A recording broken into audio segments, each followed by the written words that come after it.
Mr. Leader, On Iran, Leader Thune, President Trump has repeatedly threatened civilian infrastructure. Last week he said that if his demands weren't met, an entire civilization would die. Are those kinds of threats from the president something you're comfortable with?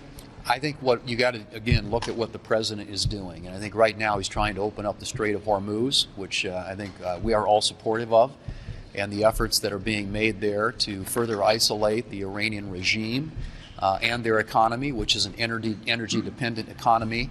Hopefully will have the desired effect, and we'll get the strait open again, and that's sort of their last resort. I mean, the military effort here has been extraordinarily successful. This is the sort of the last dying gasp of this regime, is to try and shut down the strait, and the administration is making an effort to ensure that it's open, that there can be traffic in and out of there, and hopefully that'll be successful, and we can begin to see this thing wind down. Mr. Leader, I know that your challenge is to try to keep this reconciliation bill as narrow as possible. Are you and the Speaker on the same page as to what will be in this bill? We have spoken regularly, and the White House has been involved in all these conversations. So no, I don't speak for the House or how they do things. We have our own unique challenges here in the Senate. But as we initiate this process, the budget resolution followed up with a reconciliation bill, and what it will include are all elements that I think that, as we have talked with the Speaker and folks in the House of Representatives, they understand where we're going. You worried they're going to ask for other things, though? Well, they could. I mean, we have members who want other things. I mean, I want other things.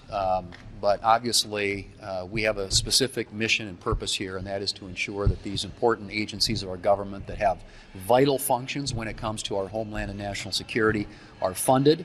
That is a narrow and specific purpose, and my hope would be that if we can execute on getting that done here in the Senate, the House will be able to follow through. Can I ask you on the issue of funding the government, though? It has been weeks since the Senate passed their bill to keep DHS funded. It is still sitting in the House. How long are they going to be sitting on that package before DHS is finally funded? Well, again, and this, remember, this all happened because Democrats would not vote to fund any of these law enforcement agencies. But I'm hopeful that if we can show evidence and progress, and if we can get on this next week, which I think we can, on a budget resolution that would ensure that we are going to fund these agencies, that the House will be able to move the appropriations package.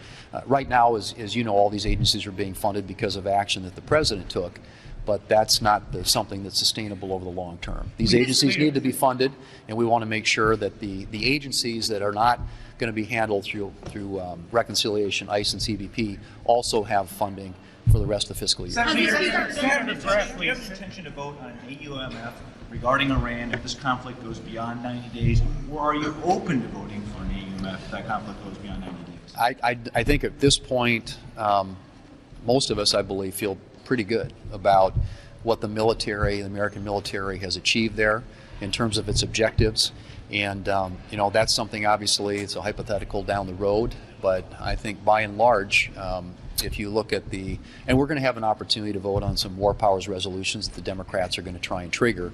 But I think the administration has a clear objective, a clear plan, and if they can execute on it, hopefully that question won't be a necessary one that we'll have to answer. Senator, there have been two House members that have been forced to resign as a result of sexual assault allegations.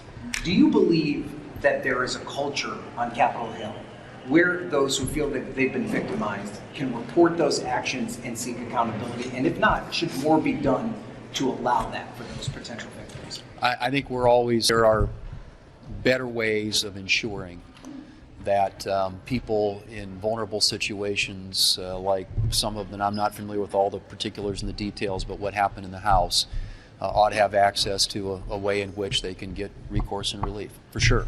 And if there's a better way to do that, I'm certainly open to it. I think it's unfortunate what we've observed and seen here in the last few days about certain members of the House of Representatives.